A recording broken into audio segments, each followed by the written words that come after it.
Hello guys, so let's try to decode an important multiple which is popularly being used in asset intensive businesses, right? The company is having a higher capital intensity, right? There can be some infrastructure business, cement businesses, telecom businesses, right? Having a higher capital intensity, right? Talking about the EV to EBITDA multiple.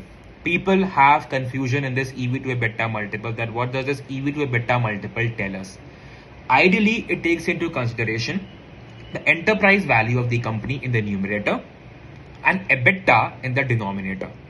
Here, enterprise value is being calculated as the market value, that is the market capitalization, the price of the shares into the number of shares in the market, the floating shares in the market. So the market capitalization plus the value, the market value of the debt plus minority interest.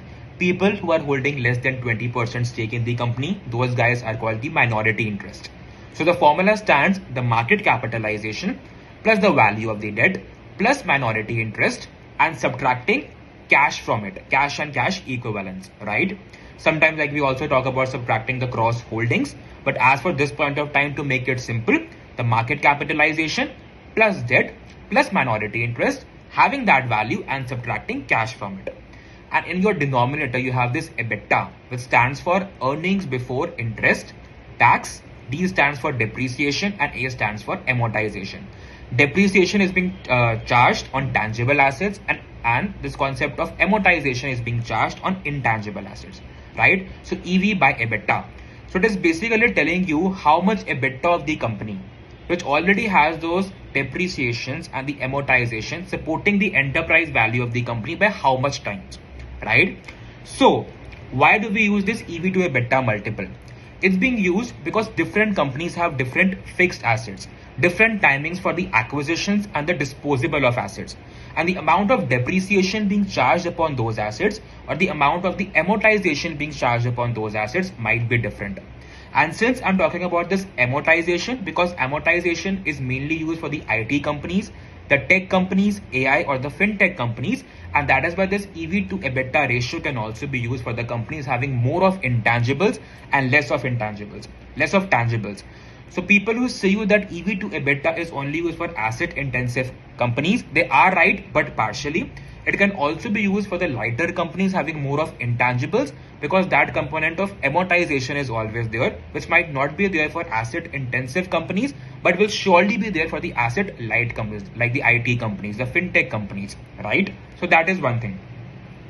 So different companies might have different assets, right? As I told you, the different amount of depreciation or the amortization being charged, because when the company starts its business, there would be higher amount of acquisition cost, fixed assets cost, right? And the amount of depreciation would be lower. But as the company matures, the amount of fixed assets would be less. The amount of the fixed assets or the value, the worth of that fixed assets in that particular company might be less because of depreciation, and the amount of depreciation will be high, right? Because the depreciation component will come at a point of time from the next subsequent years, right? Because the amount of assets the company acquires will tend to reduce since the company becomes mature, but that amount of depreciation will still be there, right? So that is one thing. Also, we need to understand one thing is that EV to EBITDA multiple, when we're trying to reach from EBITDA to EBIT, EBIT is earnings before interest and tax, when you tend to subtract your depreciation and the amortization from the EBITDA part or the component. EBITDA to EBIT, rarely people will talk about it. EBITDA to EBIT is again a ratio, which is again but the depreciation factor. Why? Because the difference between EBITDA and EBIT is nothing but the component of the depreciation or the amortization, right? So the ratio of EBITDA by EBIT is your depreciation factor. The higher this depreciation factor is, ideally we have seen the spread between the return on invested capital and the weighted average cost of capital, or simply the cost of capital, is less. Because ideally we want the spread between the ROIC and the cost of capital to be higher. We ultimately want a higher ROIC over the cost of capital. But when we have a higher depreciation factor, the spread between the ROIC and cost of capital is lower. But whenever we have seen a lower depreciation factor, the spread between the ROIC and the cost of capital is higher. So again, that thing we need to understand. Also, we have seen multiple companies focusing just upon EBITDA growth, right? And not upon the profitability. Just EBITDA growth and not upon the profitability. Because most of the startup companies that come into place, they tend to blabber about that we are EBITDA positive, we are EBITDA positive.